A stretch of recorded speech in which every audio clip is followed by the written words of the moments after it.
Sebagai orang Batak, saya bangga karena ada tantangan, ada tutur yang harus diikuti supaya ada istiadat itu tertib ada.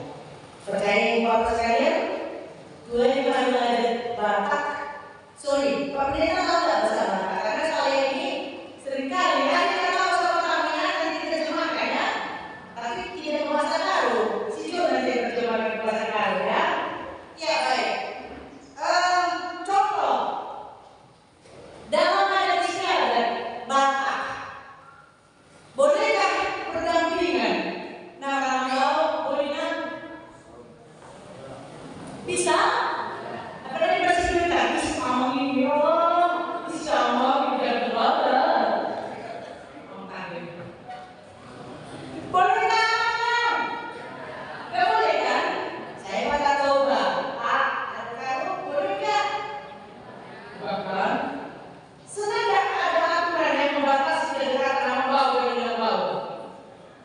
Kan? Senang? Apalagi cantiknya boleh, lu pikir bau kan? Yang mau saya katakan syukur ada seperti itu. Kalau nggak hancur jadi kawan, sama obat boleh yang bau yang bau. Karena apa? Untunglah ada istiadat yang merumuskan beberapa aturan-aturan yang boleh dilakoni untuk ketertiban hidup manusia. Makanya saya tadi masuk saya katakan satu statement, saya bangga menjadi orang Batak. Asli Bungsi lain. Ya, mak saya guru-guru, betul saya tahu, suami saya guru asli kan, ya kan. Nah itu yang pertama. Tapi jelas ini saya angkat tentang nama-nama bau supaya ada aturan yang boleh dan tidak boleh dilakukan sama bau dan minyak bau. Begitu juga sama mertua sama kalau main, dia kan nanya, tidak boleh disertakan sama mertua. Kalau nyamper main, semua yang buang berhubung. Kan jangan berhubung katanya pula. Ada nggak mertua yang modern? Kan yang orang berhubung sebenarnya ada nggak? Puasa. Kenapa? Karena istrinya itu bermain itu jadi suami, bukan jadi mertua.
Nah jujur kalau pakai sendok selalu saya minta cuci tangan karena saya sudah pegang sana pegang sini ya bahan-bahan untuk belajar. Nggak salah.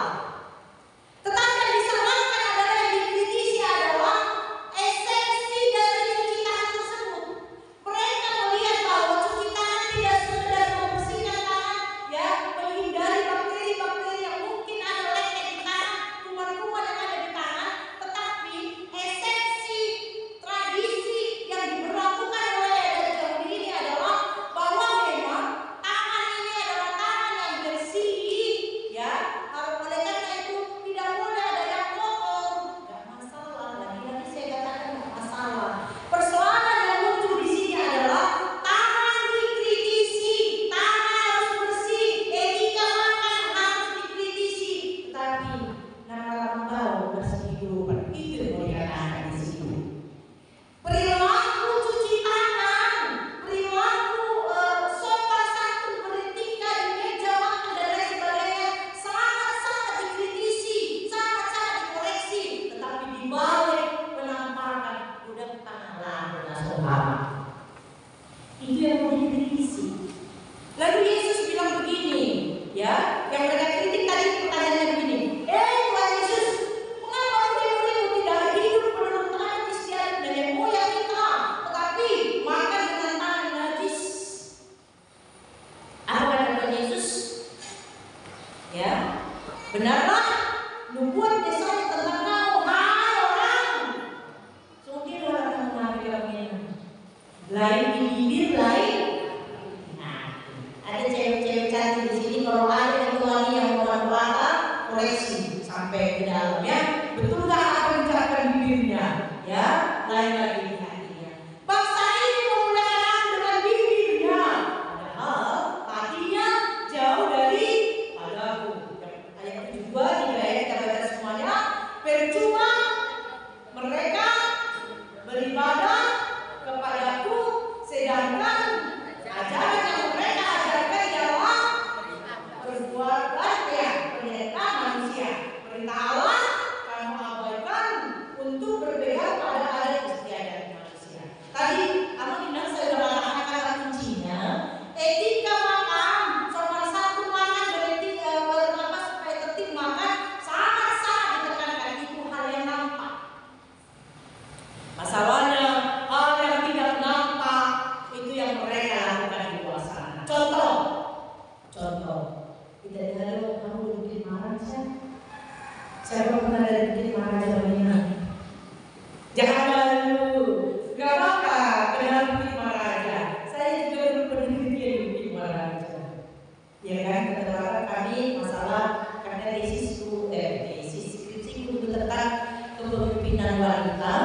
Jadi saya bandingkan dengan perempuan di tengah keluarga dan perempuan sebagai pendeta, pemimpin di gereja. Jadi saya mau mengambil sebuah keputusan apa dan apa tugas bertanggung jawab. Jadi lama itu bikin mana aja. Kan cantik kan, pakaiannya juga kan seksi kan, seperti itu. Nah, tanpa sadar apa yang terjadi? Saya kan mau bukan juga. Saya juga orang berdosa, begitu ya. Nah, tanpa sadar ada seseorang dan dua orang dan mungkin tiga orang yang saya kenal di situ. Bercanda dia mungkin ya, nggak melakukan apa-apa, enggak. Kalau cerita-cerita loh, minum kopi gitu ya. Nah, tapi mereka nggak tahu ya karena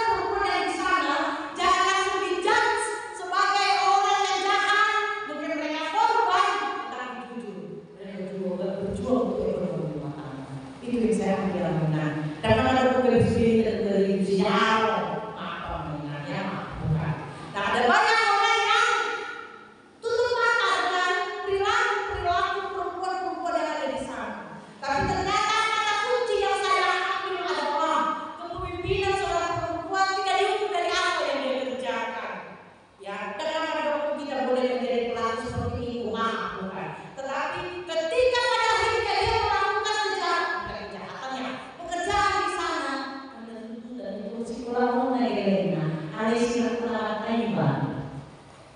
Ya, suaminya meninggalkan dia, lalu dia tidak punya skill, ya, pekerjaan yang bisa dia lalui, akhirnya dia bergaul bersama dengan kuat ya. Gimana cara begini?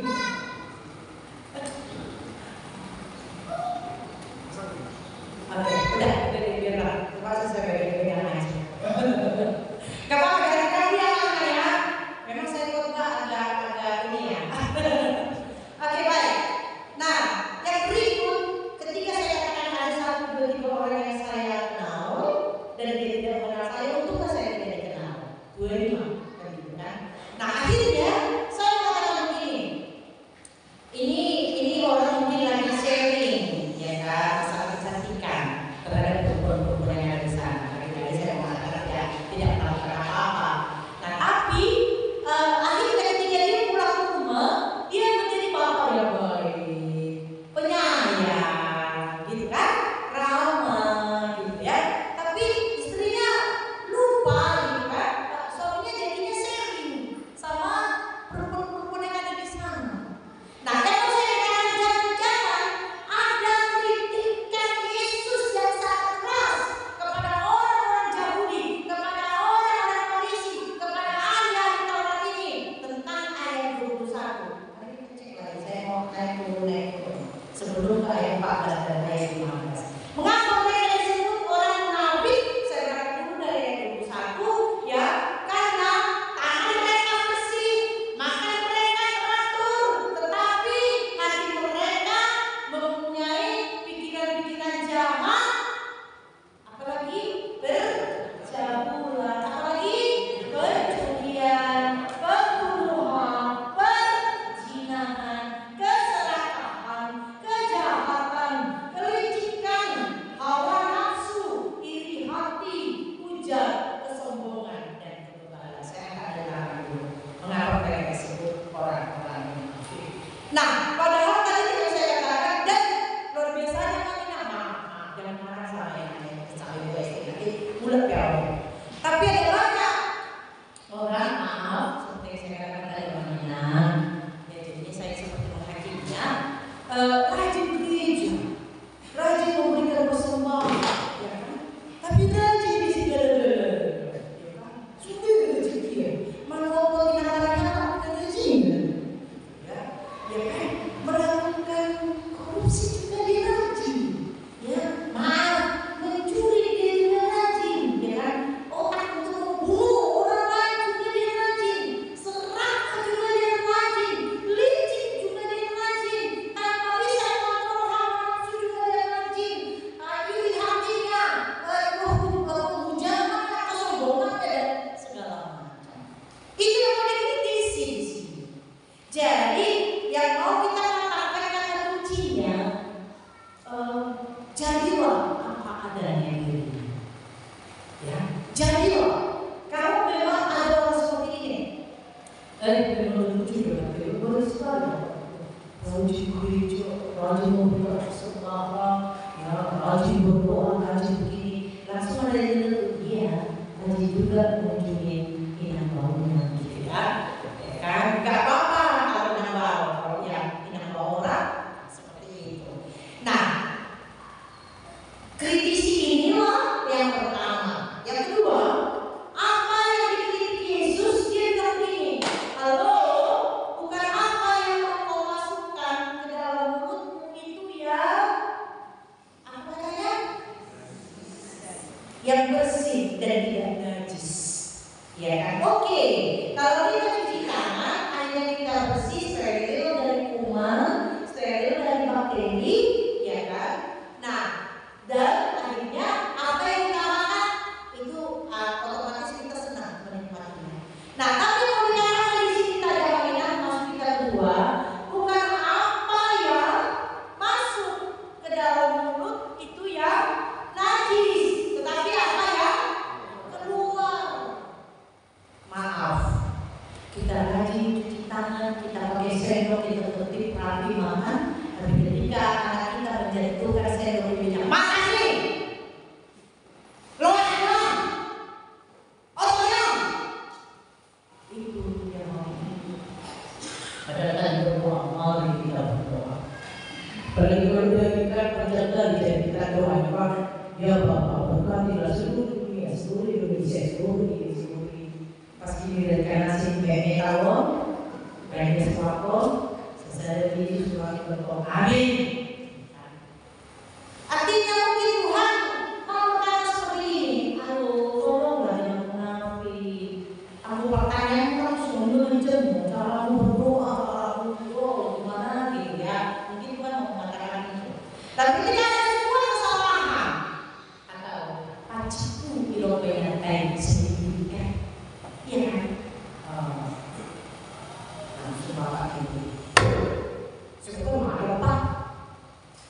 kayak istri kan, sakit hati kayak ibu-ibu kalau kita dimaki-maki, dimarah-marahin, dibeja makan, sakit hati.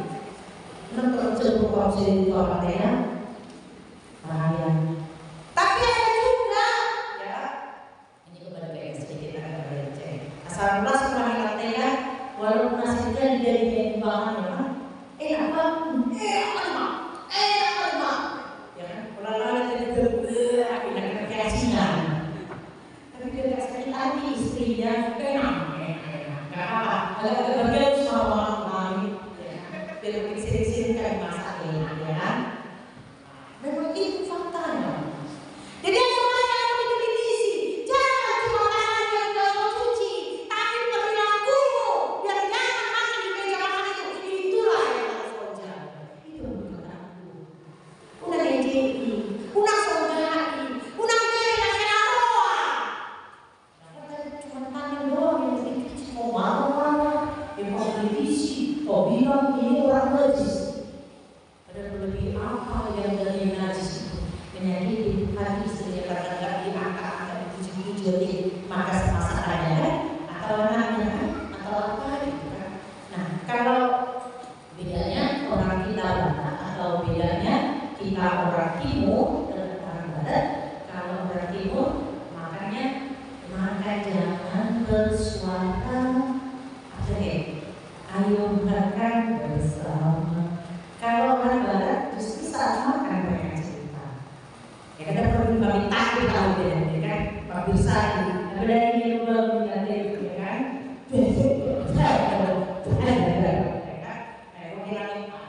Mungkin dari sini memakai bersebut nggak apa-apa.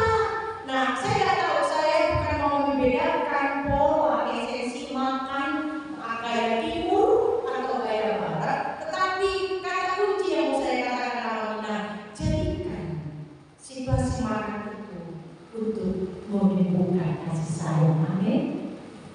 Kenapa berbeda-beda supaya kayak saya begini? Jika pada saat makan hari nikmati, ikan nasi, yes, kalau kasih kayak yes, panjang juga yes, nggak apa-apa. Ya, kalau daging lagi, oh yes, ya, sering nanti bakal itu dari, ya kan? Berbeda malu apa? Makin tinggi lah, apa kita kan? Kesehatan kita.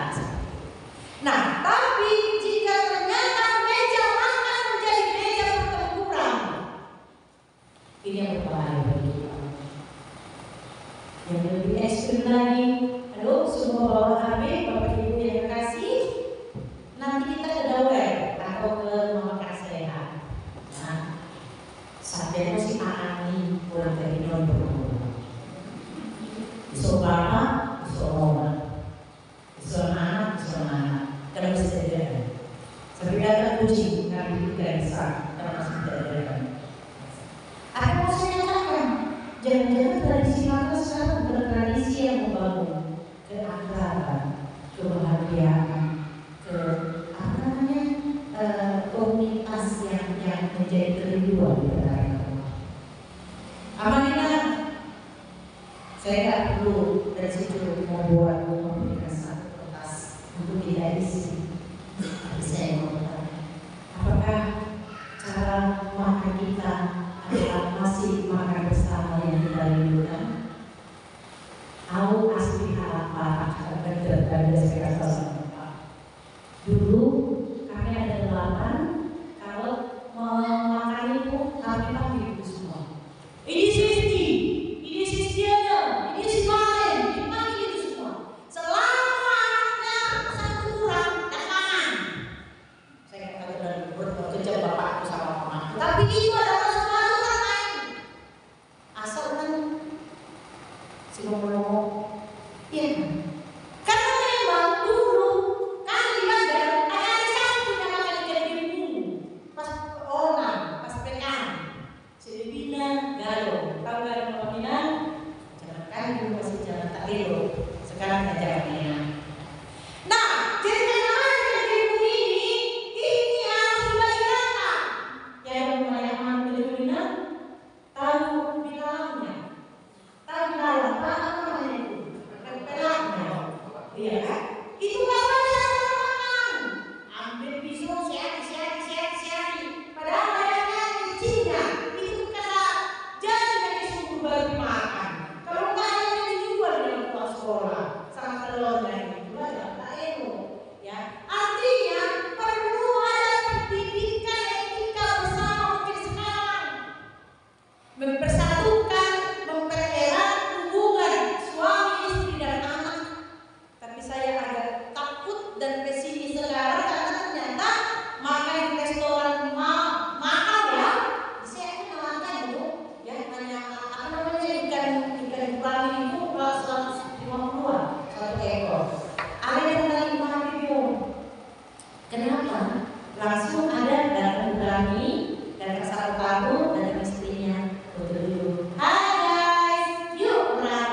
Harus ada suami, lagi betul.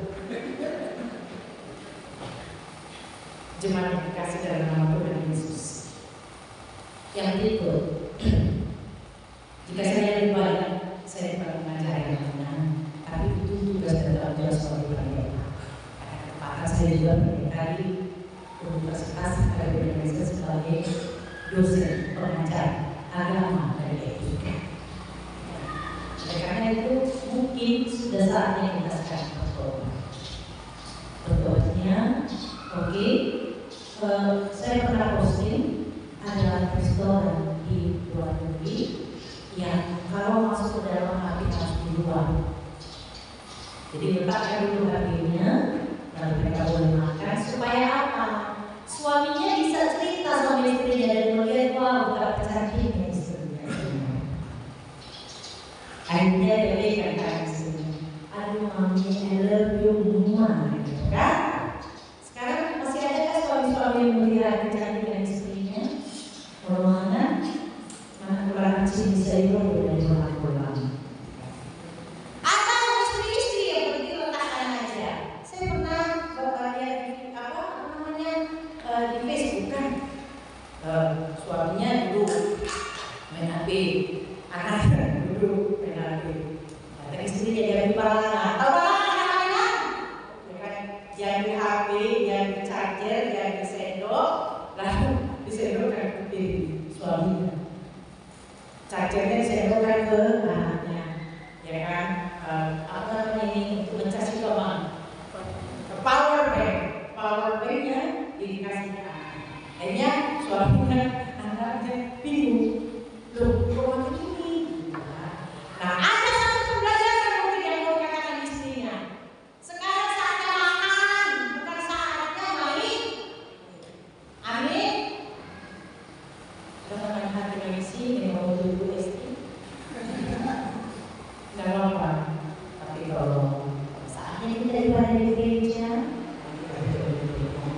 menyanyi firman Tuhan dan melakukan firman Tuhan. Terakhir, kembali ke 14 dan 15. Yesus memanggil orang banyak dan berkata kepada mereka, kamu semua dengarlah kepadaku dan camkan. Kita jemaat yang ada di GKSU dan saya pada GKSU lain. Mari kita dengar dan camkan firman Tuhan. Ayat 15. Apapun dari luar yang masuk ke dalam seseorang tidak dapat menajiskannya, tetapi apa ya? Keluar dari seseorang itulah ya. Bukan apa yang kita makan, tetapi tadi yang bilang perkataan kasar, cakap kotor, membuli, menyakiti hati anak istri atau sebaliknya istrinya, membeda-bedakan suaminya yang beda makan, atau suaminya yang takut, bapak saya yang bongkar, kan? Karena istrinya membeda-bedakan penghasilan suaminya dengan penghasilan bapak orang lain. Itu yang sangat menyakiti di sini. Jadi bukan apa yang masuk, tetapi apa yang keluar. Ternyata orang mengatakan najis. Bahkan ayat 21, 22 tadi itu juga yang mungkin harus kita jaga supaya itu bukan menjadi sesuatu yang kita pikirkan dan kita lakukan. Oleh karena itu yang terakhir, Ibu Bapak yang kasih, kita semua adalah pemimpin di dalam rumah tangga. Amin. Apakah Bapak masih menjadi pemimpin di keluarga kita? Bapak boleh jawab ya. Ibu beda Ibu-ibu masihkah pemimpin di tengah-tengah keluarga? Jika ya, terima kasih puji Tuhan. Tetapi mari kita sekarang merefleksikan apa tugas seorang pemimpin di tengah-tengah keluarga. Ini adalah variabelnya Yesusnya yang menjadi pemimpin dan siswanya, anak-anak atau murid-muridnya yang menjadi pimpinan. Sekarang, jika suami dan istri menjadi pemimpin di tengah-tengah keluarga, ada 3 indikator atau ada 3 strategi yang harus dilakukan oleh suami dan istri. Pertama, halo Bapak Ibu, mari berani berkata benar. Yesus tadi ketika muridnya diserang oleh Farisi, dia bilang, kamu munafik dan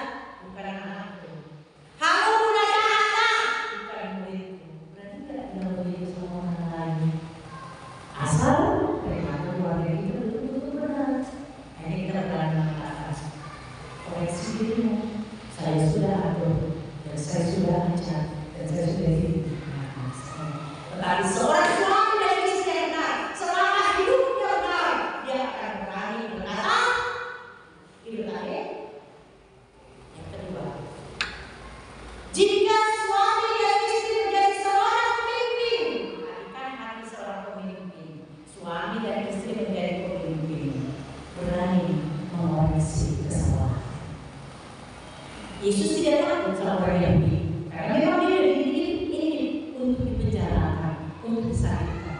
Tapi Yesus mengatakan, kalau kalian salah, perbaiki kesalahan, ada berusaha kembali dari itu. Ya, koreksi setiap yang salah, tapi kita juga harus menjadi orang yang benar. Jangan pula orang yang menunjuk masalah, padahal kita lebih parah dari apa yang kita lapor dan lakukan. Yang terakhir, jadilah beribu orang yang kita benci.